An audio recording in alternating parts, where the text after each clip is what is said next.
1차 방정식의 활용 다섯 번째 동영상입니다. 일에 관련된 문제예요. 일에 관련된 거는 그 거리 속도랑 똑같은 관점으로 생각할 수 있어요. 거리, 속도, 시간. 일이라는 게 뭐 일을 5시간 만에 완성했다 그러면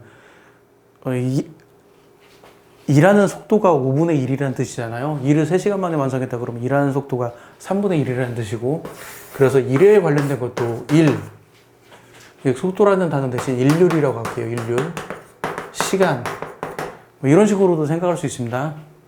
전체 일은 일률 곱하기 시간이고, 걸리는 시간은 일률분의 1이고, 그리고 일률은 시간분의 1의 양이고, 이런 식으로 할 수 있고, 그리고 보통 이제 일에 관련된 문제는 전체 일의 양을 숫자 1로 놔라 라고 가르쳐 주잖아요. 근데 사실은 전체 일의 양을 뭘로 놔도 답에는 아무런 영향을 주지 않아요. 전체 일의 양을 1로 놔도 2로 놔도 3으로 놔도 5로 놔도 심지어는 루트 3으로 놔도 답에는 영향을 주지 않습니다. 그래서 저는 학생들한테 뭐라고 가르쳐 주자면 전체 일의 양을 최소 공배수로 놓아라 라고 얘기를 해요. 보통 책에서는 전체 일의 양을 1로 놔라 라고 얘기하는데, 저는 전체 일의 양을 최소 공배수로 놓으라고 합니다. 근데 사실 계산은 최소 공배수로 놓는 게 계산이 더 쉬워요. 1로 놓는 게 계산이 좀 더 어려워요. 제가 두 가지를 다 보여드릴게요. 근데 슬프게도 수학을 잘하는 학생들은 최소 공배수로 놔라 그러면 잘해요. 근데 수학을 못하는 학생들은 최소 공배수로 놔라 그러면 어떻게 놓아야 할지를 몰라. 그래서 계산은 최소 공배수로 놓는 게 쉬운데 수학을 잘하는 학생들은 최소 공배수로 놓을 수 있어. 그래서 수학을 못하는 학생들은 1로 놓고 복잡한 계산을 합니다. 자, 이거를 제가 두 가지 방법으로 풀어볼게요. 자, 어떤 일을 하는데 A 혼자 일을 하면 15시간 걸리고 B 혼자 일을 하면 10시간이 걸린다. A와 B가 함께 일하면 몇 시간 걸리느냐? 당연히 여기서는 둘이 함께 일하면 효과가 더해진다는 기본 가정이 있어요. 둘이 함께 일하면 시너지가 일으켜서 일을 더 빨리 진행할 수도 있고, 아니면 서로 방해가 돼서 일이 더 느리게 진행될 수 있는데, 아무튼 그냥 둘이 한 일의 양만큼 효과가 발생한다는 기본 가정이 깔려 있습니다. 자, 그러면 전체 일의 양을 1로 놓고 한번 문제를 풀어보죠. 그러면 A가 1시간 동안 하는 일의 양은, 그러니까 책에는 일률이라는 표현이 없는데 저는 그냥 일률이라고 할게요. A가 1시간 동안에 하는 일의 양은 15분의 1이 되죠. 전체 일의 양을 1로 놓으면 15시간이 걸리니까 A는 1시간 동안 15분의 1만큼 일을 해요.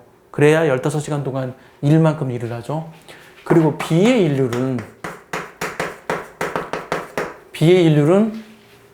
B가 일을 하는데 10시간 걸리는 얘기니까 1시간 동안 전체 일의 10분의 1을 하죠. 전체 일의 10분의 1을 해요. 그러면 둘이 함께 하면 몇 시간이 걸리냐라고 물어봤는데, 둘이 함께 하면 A가 15분의 1만큼 일을 하고 B는 10분의 1만큼 일을 해요. 그러니까 둘이 함께 일을 하면 1시간에 이만큼의 일을 하게 되는 거죠. 1시간에. 그래서 A와 B가 함께 일한 일률을 이렇게 되고, 이걸 이제 통분을 하면 30분의 2 더하기 3이니까 6분의 1이 나옵니다. 그래서 둘이 함께 일을 하면 일률이 6분의 1이 나와요. 1시간 동안 전체 일의 6분의 1을 해요. 그러면 일을 완성하는 데는 6시간이 걸리겠죠. 이게 문제에서 원하는 답이에요. 근데 이제 저는 이걸 어떻게 풀으라고 하냐면 15와 10 이 두 수의 최소 공배수를 전체 일의 양으로 놓으라고 그래요. 앞에도 얘기했지만 전체 일의 양은 1로 놓나 2로 놓나 5로 놓나 답에는 영향을 안 줘요. 그래서 저는 그냥 15로 놓으라고 그래요. 그래서 전체 일의 양을 30이라고 하면, 전체 일의 양을 30이라고 하면 A의 일률은 30의 1을 15시간 동안 걸리는 거잖아요. 비유적인 표현으로 벽돌을 30개 달라야 돼. 벽돌을 30개 다루는데 A는 벽돌을 30개 달랐는데 15시간 걸려요. B는 벽돌을 30개 달랐는데 10시간 걸려요. 비유를 말하면 이런 이야기예요. 그러면 벽돌을 30개 나르는데 A가 15시간 걸린다는 말은 A는 1시간에 벽돌을 2개 나른다는 얘기죠. 그래서 A의 일률은 2가 돼요. A의 일률은 2가 됩니다. 그리고 B의 일률은, B는 벽돌 30개를 나르는데 10시간이 걸려요. 그래서 B의 일률은 3이 됩니다. A는 1시간 동안 벽돌을 2개 나르고 B는 1시간 동안 벽돌을 3개 날라요. 그럼 둘이 함께 일하면 1시간 동안 벽돌을 몇 개 나르냐면 5개 날라요. 둘이 함께 일하면. 그러면 1시간 동안 벽돌을 5개 날라. 그러면 30개들을 나르려면 몇 시간이 필요해? 6시간이 필요하네. 저는 이 계산을 더 선호해요. 어차피 통분을 하려면 30으로 통분을 해야 돼요. 15와 10의 최소 공배수로 통분을 한단 말이죠. 그러니까 일의 양을 1로 놓으면, 전체 일의 양을 1로 놓으면 분수가 나와서 분수를 통분해서 어쩌고저쩌고 해야 하니까 계산이 좀 복잡해요. 그래서 저는 어떻게 하는 편이냐면 그냥 전체 일의 양을 어차피 통분해야 할 거니까, 어차피 최소 공배수로 통분해야 할 거니까 15와 10의 최소 공배수를 전체 1로 놓으면 이게 다 자연수로 딱딱 떨어져 가지고 계산이 좀 더 쉽습니다. 자, 이렇게 되고요. 그리고 이제 한 가지 더 얘기해 주면, 이거는 아는 사람은 알겠지만 이거는 조합 평균의 절반입니다. 조합 평균의 절반이에요. 둘이 함께 일을 하면 둘이 함께 일을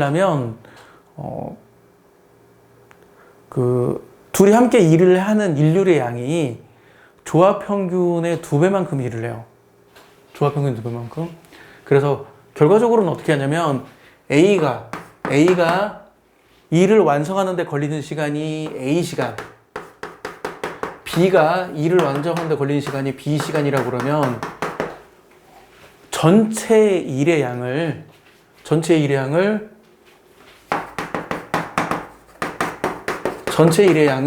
A 곱하기 B라고 하면 A는 한 시간에 얼마만큼 일을 하냐면 1시간에 B만큼 일을 해요. 이게 A의 일률인 거죠. 1시간에 이만큼의 일을 하고 B는 1시간에 요만큼의 일을 해요. B는 1시간에 요만큼의 일을 해요. B는. 그러면 A와 B가 함께 일을 하면 1시간에 얼마만큼의 일을 하냐면 A와 B가 함께 일을 하면 1시간에 A 더하기 B만큼 일을 하고 전체 일의 양이 이만큼이니까 요게 A와 B가 함께 일을 할 때 완성하는 데 걸리는 시간입니다. 이거는 당연히 조합 평균의 절반이죠. 조합 평균을 아는 사람은 알고 모르는 사람은 모르겠지만 지금은 조합 평균이 뭔지 자세히는 설명 안 할게요. 이게 조합 평균이잖아요. 조합 평균의 절반이에요. 그래서 이렇게 A가 혼자 하면 몇 시간, B가 혼자 하면 몇 시간인데 둘이 함께 하면 시간 얼마 걸려? 그러면 그냥 조합 평균의 절반이 답입니다.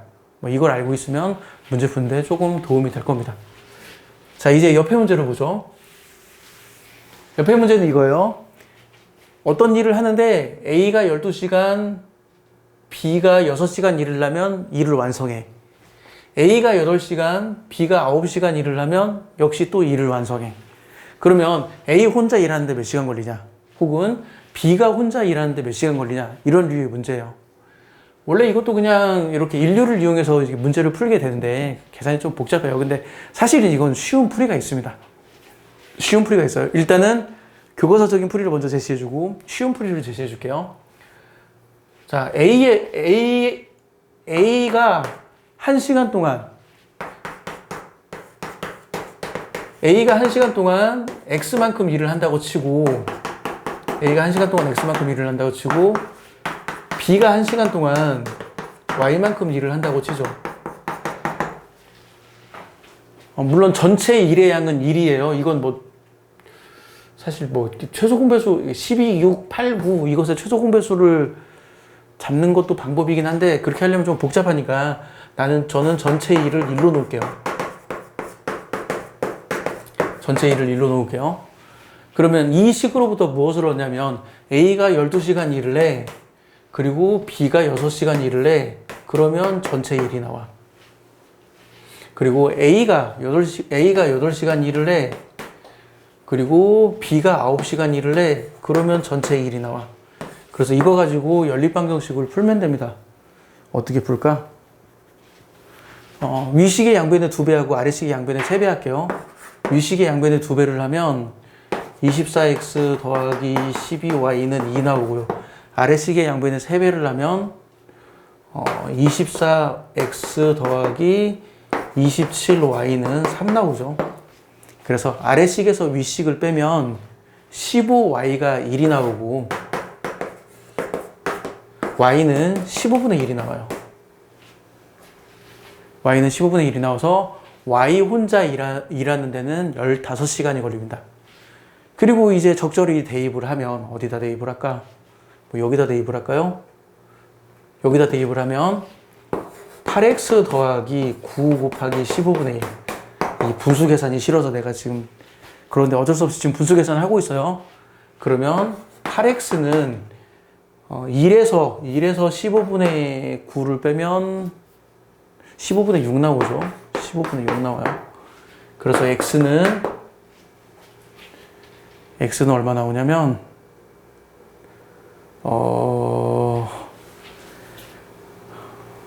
암산이 안 되네. x는 30분의 왜 암산이 안 되냐? 8 곱하기 15분의 6이니까 4 곱하기 15분의 3 나오죠. 그러면 야가 20분의 1이네. 20분의 1 나와요. x는 20분의 1 나와서 x가 혼자 일하는데 20시간이 걸려요. 뭐 이렇게 됩니다. 그래서 y가 혼자 일하는데 15시간이 걸리고 y가 시간당 15분의 1만큼 일을 하니까 b가 혼자 일하는데 15시간이 걸리고 x는 시간당 20분의 1만큼 일을 하니까 x가 혼자 일하는데 20시간이 걸려요. 보통 이제 교과서적인 풀이는 이렇게 되는데 저는 이걸 이렇게 안 풀어요. 왜냐면 계산이 싫으니까. 자, 저는 어떻게 하냐면 이렇게 해요. 이 표를 다시 볼게요.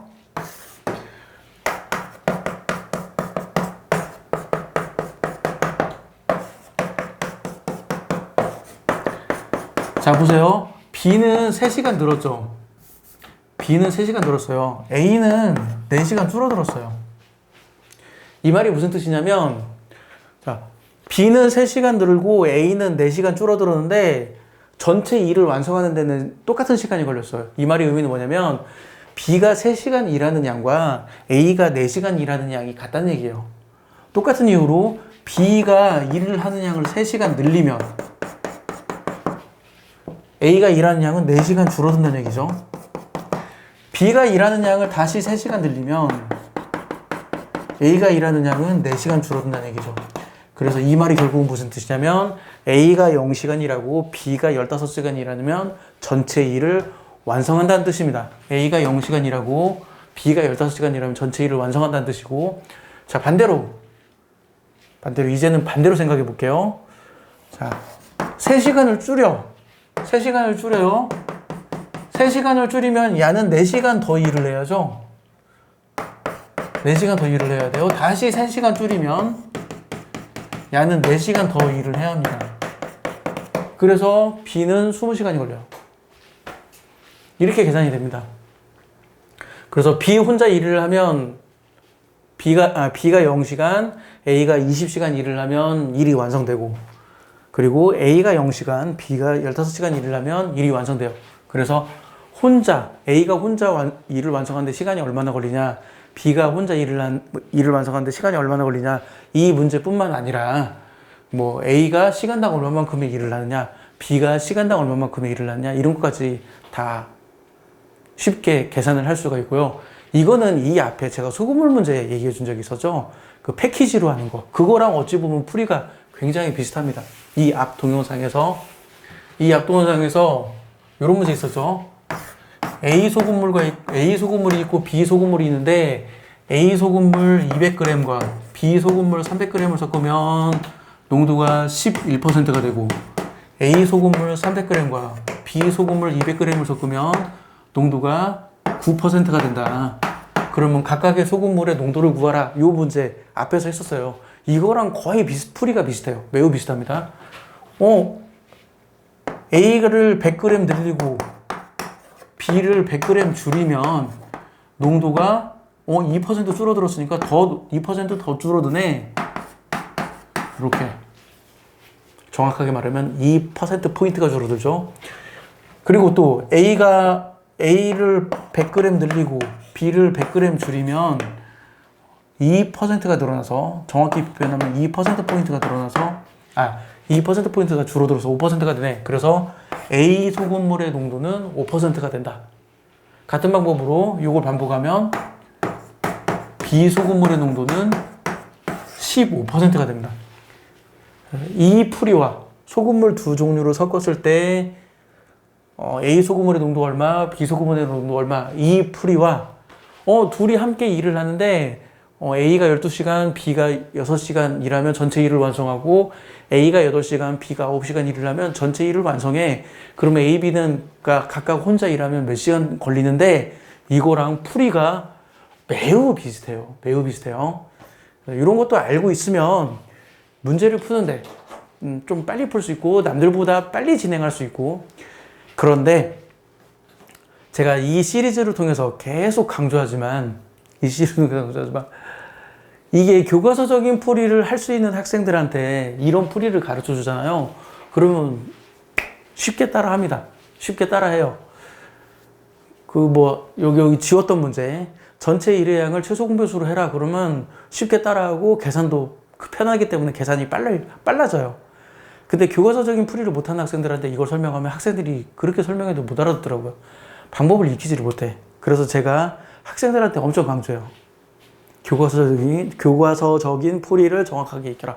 교과서적인 풀이를 정확하게 익혀라. 교과서적인 풀이가 정확하게 익힌 상태에서 이제 이 문제 이제 어려운 건 없고 나 이제 능숙하게 할 수 있는데 계산이 복잡하니까 귀찮네. 이 상태가 되면 이런 풀이를 가르쳐주면 풀이를 매우 빨리 배우는데, 이 상태가 되기 전에 미리 이 풀이를 가르쳐주면 학생들이 풀이를 못해요. 그래서 이게 어찌 보면 참 이게 양날의 검이기도 한데, 이 풀이를 알면 좋은데 처음에는 모르는 상태로 그냥 오직 교과서적인 풀이를 익혀서 연습을 해야 할 수 있고, 이거는 또 딱 이렇게 생긴 문제밖에 못 풀어요. 문제가 살짝 꼬우면 못 풉니다. 그러니까 당연히 교과서적인 풀이를 당연히 알고 있어야 돼요. 그러지 않으면 어렵습니다. 이 1차 방정식, 연립 1차 방정식에 관련된 문제는 제가 이거 말고도 해줄 얘기가 많아요. 호수공원 산책하는 문제도 있고, 여러 가지 문제, 시계 문제도 있고, 여러 가지 해줄 얘기가 있는데, 한 주제로도 너무 이야기를 오래 하면 지루하니까, 재미없으니까 주제를 바꿔서 다른 주제로 다음 동영상을 촬영해서 올리겠습니다. 자, 지금까지 발길이었고요. 마치겠습니다.